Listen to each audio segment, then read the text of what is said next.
Juste avant que la vidéo commence, tu dois absolument savoir que tu peux récupérer une formation gratuite Assure ton bull market comme un pro et en plus de ça un accès VIP au contenu exclusif. Défile dans la description de cette vidéo, clique sur le premier lien juste ici, clique sur obtenir gratuitement, remplis ce formulaire, trade sur notre plateforme partenaire BitGet et obtiens le contenu VIP qui te permettra de trader à mes côtés en suivant mes stratégies et un accès VIP sur mon Discord. Également, tu recevras automatiquement mon top 5 altcoin pour 2024. Tu peux retrouver une vidéo qui t'explique tout dans la description. Juste ici, bon visionnage. Bonjour à tous, j'espère que vous allez bien. On se retrouve pour le brief du vendredi 27 octobre 2023, dernier brief de cette semaine. On se fera un point BTC-ETH assez rapidement. Vous avez choisi en commentaire Matic, c'est Matic qui a gagné hier contre le Cardano. Donc pour lundi, je vous propose soit entre Cardano, du coup je le remets en jeu, et XRP. Donc n'hésitez pas à mettre en commentaire si vous voulez une analyse d'XRP ou de Cardano. Donc vous pouvez mettre en commentaire soit XRP Ripple ou Cardano ADA. Je regarde de toute façon tous les mots-clés.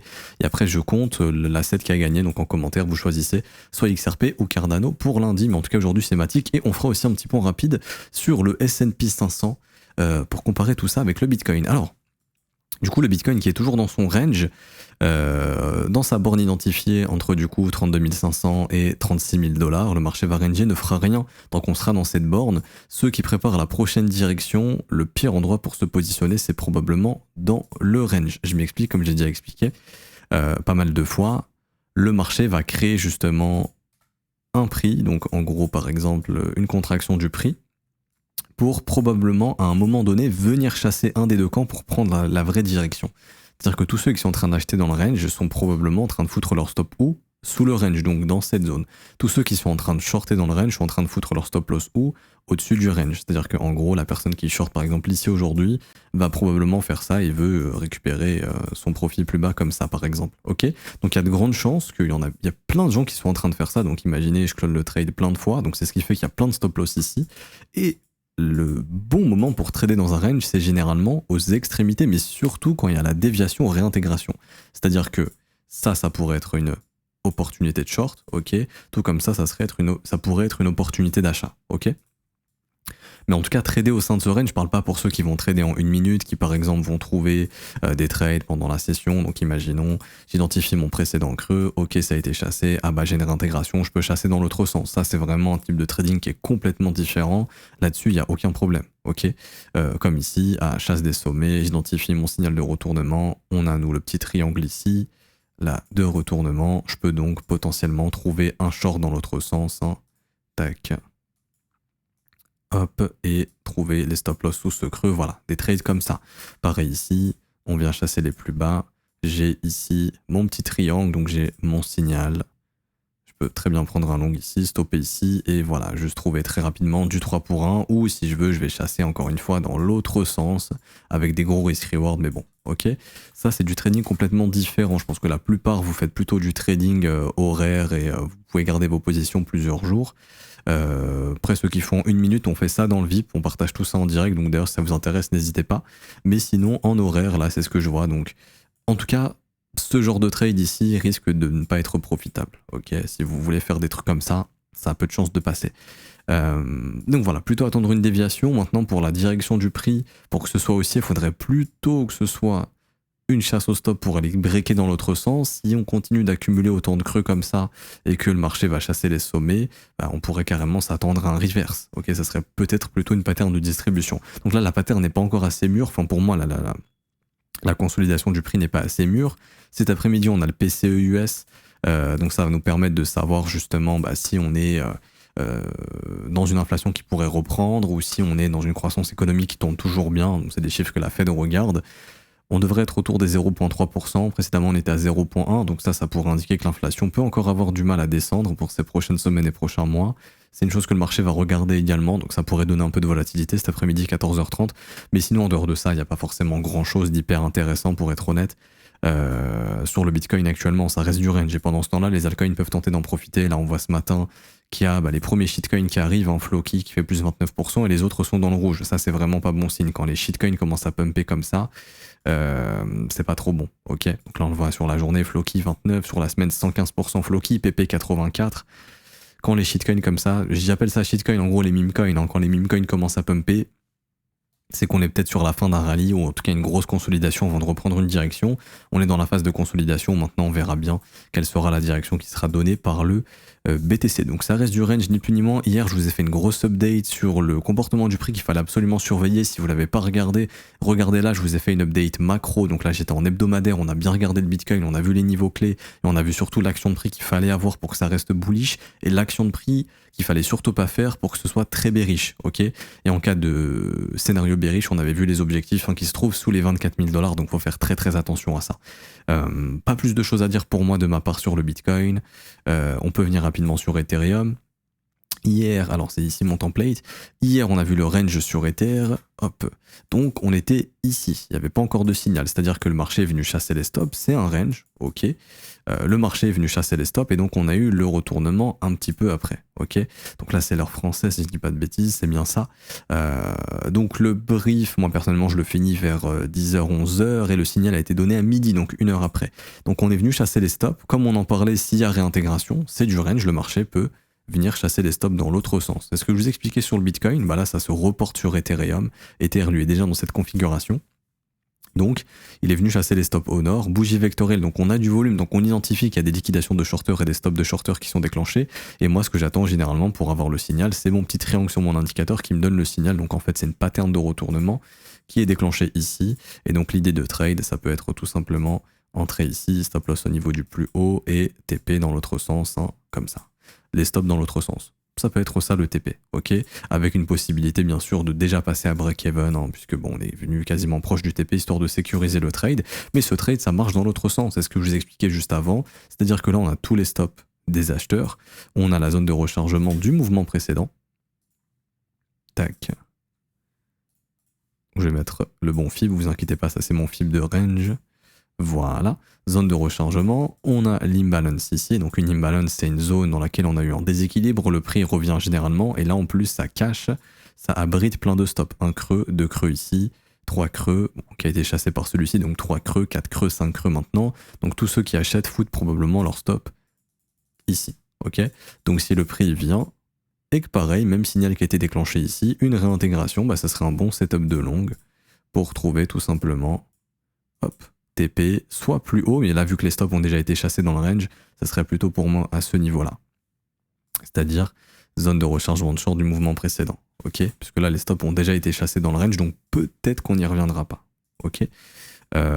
Et bien sûr, s'il n'y a pas de signal de force ici, si on vient et qu'il n'y a pas de réintégration, il n'y a rien du tout, on laisse le prix descendre, tout naturellement. Donc là, il y avait une opportunité short assez intéressante, comme on a vu hier en cas de réintégration sous ces sommets pour targeter le sens opposé. Je vois rien de plus à dire ce matin pour Ether, donc pareil, ça reste du range. Au niveau du comportement du prix également, je vois pas de signe de retournement dans la dynamique pour l'instant. On aurait, je pense, besoin de soit venir chasser, de faire des plus hauts et d'avoir une dynamique qui ressemble à ça. Chasser les stops d'ici, ça vous vous souvenez, la zone des 1945. Et là, s'il y a des signaux de retournement comme ça, là, ça serait pour moi la fin du mouvement. Peut-être que le mouvement est déjà fini, on était venu chasser les stops ici, on va repartir sur quelque chose de baissier. Ce n'est pas impossible, mais je pense que c'est un petit peu moins probable. Et surtout, Bitcoin is king. Tant que Bitcoin ne confirme pas de signal de retournement, je pense pas qu'Ether ne confirmera un top non plus. Ether continuera de suivre les flux du Bitcoin, soit avec moins de force, soit avec une force similaire, parce que Bitcoin reste plus fort qu'Ethereum pour l'instant. Donc pas plus de choses à dire pour Ethereum ce matin non plus, ça reste du range, et donc dans un range, les chasses au stop sont de bonnes opportunités pour trader dans le sens opposé, donc également comme ceci. Pour venir rapidement sur la macro, alors où est-ce que j'ai ce template ? Il va être ici. Alors le dollar index, on va commencer par le dollar, on va fermer toutes les news ici, il nous emmerde un petit peu. Il n'y a toujours aucun signal de reversal ici en weekly, ok, c'est-à-dire que là c'est notre range actuel, on a fait des mèches au sud mais il n'y a pas de cassure pour l'instant, donc le dollar index reste toujours haussier. Je vais checker au niveau du code si on a eu une mise à jour ou pas. Parce que vous vous rappelez, on avait eu l'information que la smart money passait vraiment à l'achat sur le dollar index à partir d'ici, donc déjà depuis septembre à peu près. Après on a eu le gros move haussier. Pour l'instant ils ont toujours pas vendu, on n'a pas encore eu l'update. On verra si on a l'update, mais dans l'état ils sont rentrés agressivement ici, donc c'est peut-être pas pour vendre tout de suite. Sur le Bitcoin toujours peu d'intérêt, mais pareil on n'a pas encore eu la mâche depuis les plus bas d'ici des 27 000. On verra s'il y a de l'intérêt ou pas. Mais bon, pas plus d'informations ici. Pas encore de signal de retournement sur le dollar index. Quand on voit le graphique en daily, Moi personnellement, la zone qui m'intéresse, elle est au-dessus des 108 points et dans ces grosses zones d'imbalance. D'ailleurs, je vais juste faire un petit truc. Hop. Ok, tac. Ok, ici. Donc c'est clairement au-dessus de ces sommets-là, au-dessus des 108,5, voire même au-dessus des 108, qu'on risque de venir pour continuer de chasser ces sommets ici. Hein. Très très probablement, et comme vous vous rappelez en weekly, vous vous rappelez les zones d'imbalance agissent vraiment comme un aimant, bah, y a cette énorme zone qui est toujours là, donc je ne verrai pas le prix se retourner ici avant qu'on soit venu dans ces zones qui correspondent également à la zone de rechargement de short, ok.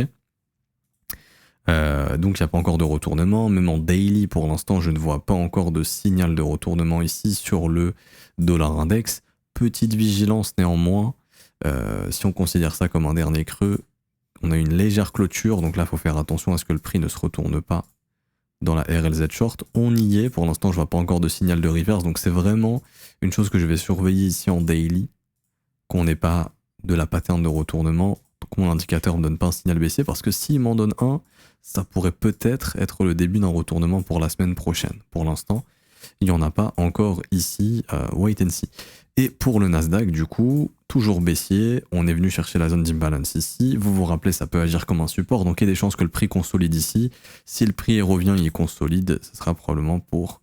Ça pourrait breaker cette zone et faire de la continuation baissière. Je rappelle toujours le niveau important, le premier arrêt, et je rappelle également qu'on a fait des grosses structures baissières sur les indices américains, les actions américaines également, tout ce qui est Apple, Nvidia qui est en train de confirmer des grosses structures baissières, donc ça commence un petit peu à puer autour du marché américain, et du coup, bah, y a le Bitcoin qui fait son move avec l'or dans son coin, des moves un peu suspects, après on verra bien, ça se trouve c'est vraiment des vraies reprises haussières, mais sachez que si sur le Bitcoin on réintègre le range qu'on a breaké, donc c'est-à-dire les 32 000 $, en échelle weekly, ça sent mauvais derrière. Ok, ça voudrait dire que c'était juste la chasse au stop et que le marché se retournera et retournera dans son range et ça sentira pas très bon.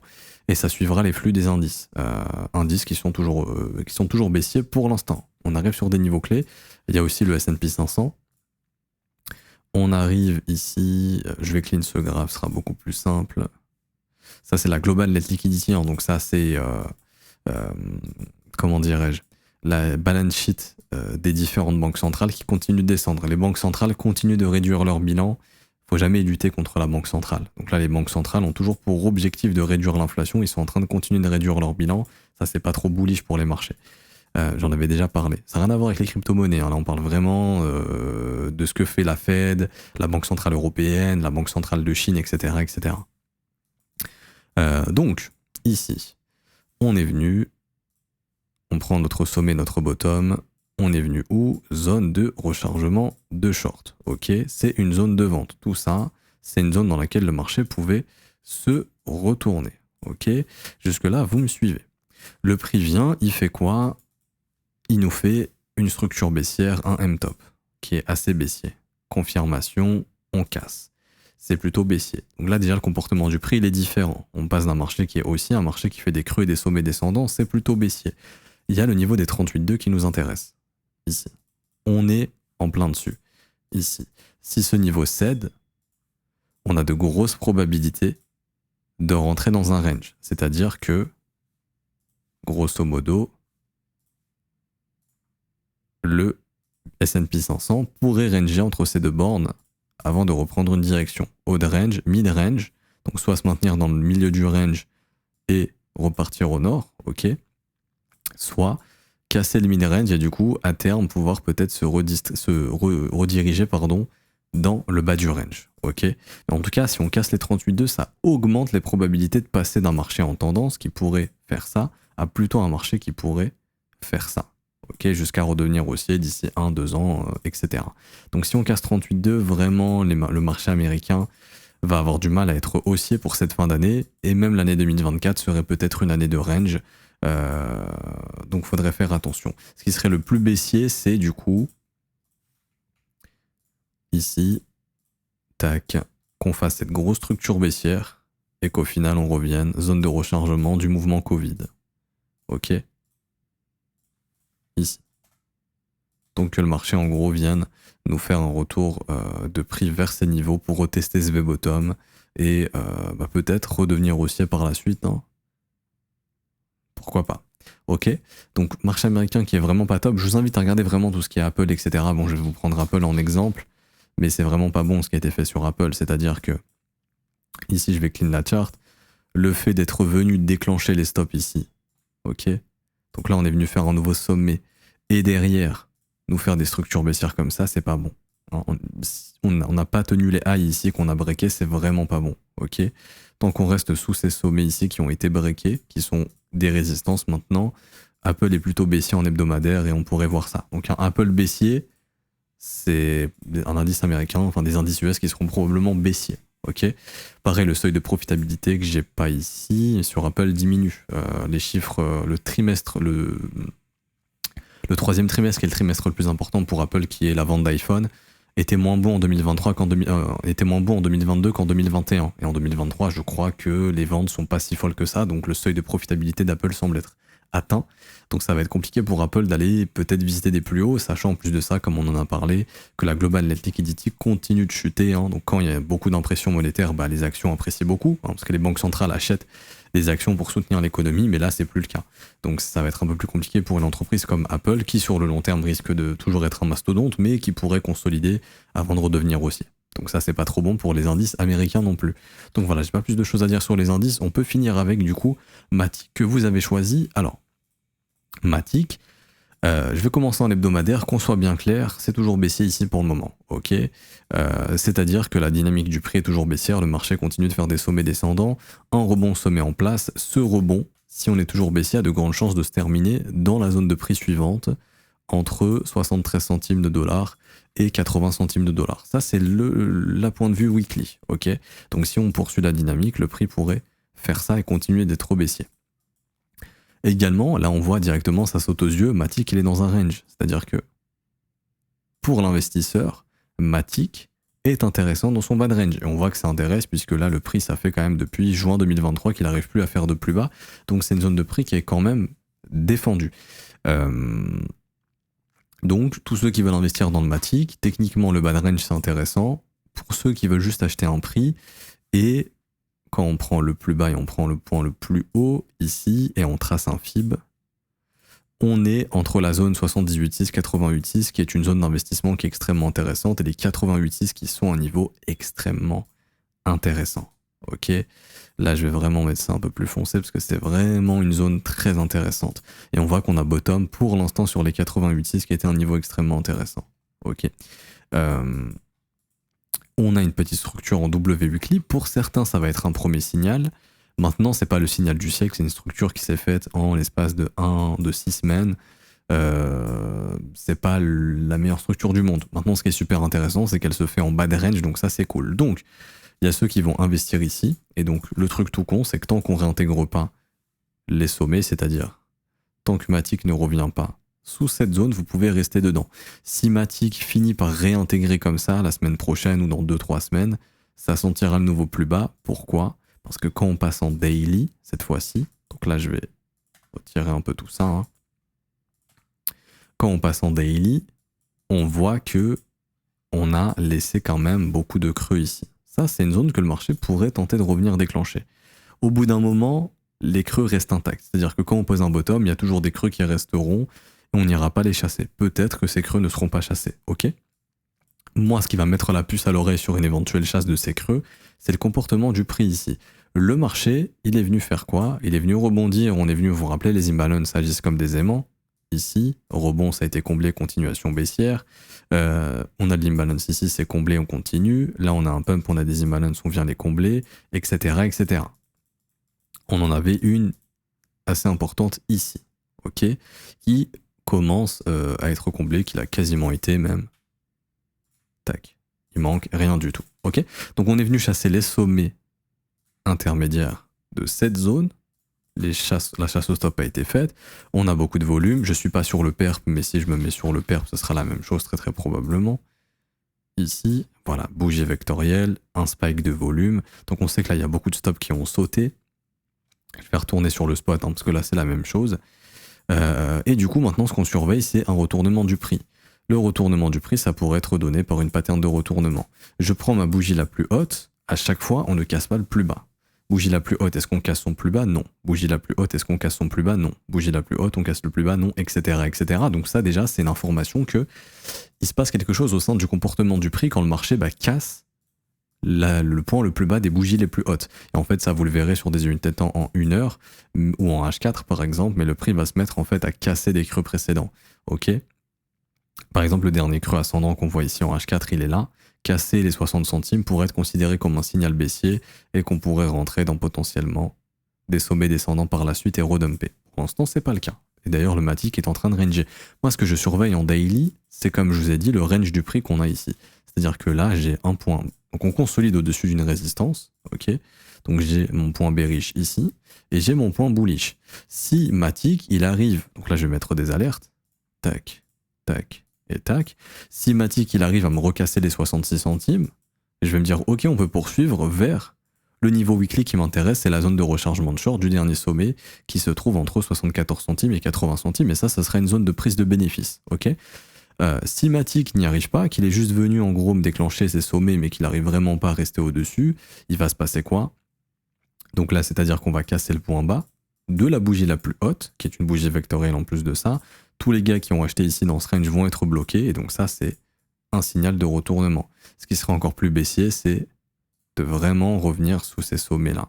Ok? C'est-à-dire que le prix fait la pattern de retournement, il repasse sous les 59 centimes, franchement, ça sent pas bon. Ok? Et à ce moment-là, si on fait ça, bon pour moi, il y aurait de grosses probabilités de déjà venir combler ces imbalances et surtout d'aller chasser les stops de tous les gars qui vont buy le dip et qui vont foutre leur stop ici. Pour continuer le trend qui est toujours baissier. Jusqu'à preuve du contraire, ce mouvement est toujours baissier. Ok? Donc voilà. Tant qu'il n'y a pas de retournement, pour l'instant il n'y en a pas, Matic peut aller chercher la prochaine zone qui m'intéresse, 73 centimes, 80 centimes. Si Matic, donc je vous invite à faire pareil sur votre graphe, vous venez en daily, ok? Vous mettez un petit trait sur la bougie la plus haute et sur le plus bas de cette bougie, qui est notre range actuellement. Donc on voit que le marché il est bien en train de ranger entre ces deux bornes, c'est pas anodin. Hein. Une cassure baissière pourrait être un signal de retournement du prix. Ok? Tout simplement.